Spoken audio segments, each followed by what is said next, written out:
malayang tulad ng mga ibon, ang wika ng aking kahapon. Ang mga puno't halaman ay kabiyak ng ating gunita.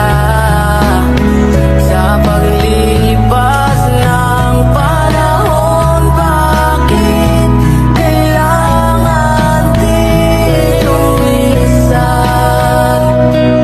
Panapanahon ng pagkakataon, maibabalik ba ang kahapon?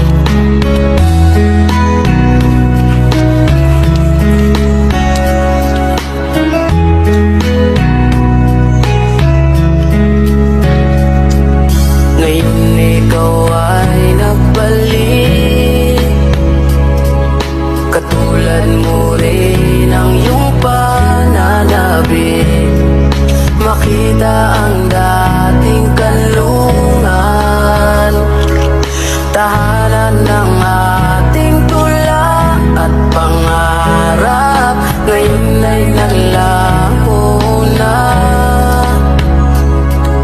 saan hahanapin pa?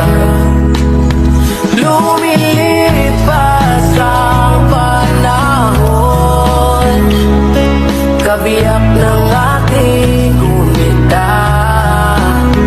Ang mga puno't halaman, bakit kailangang lumisan?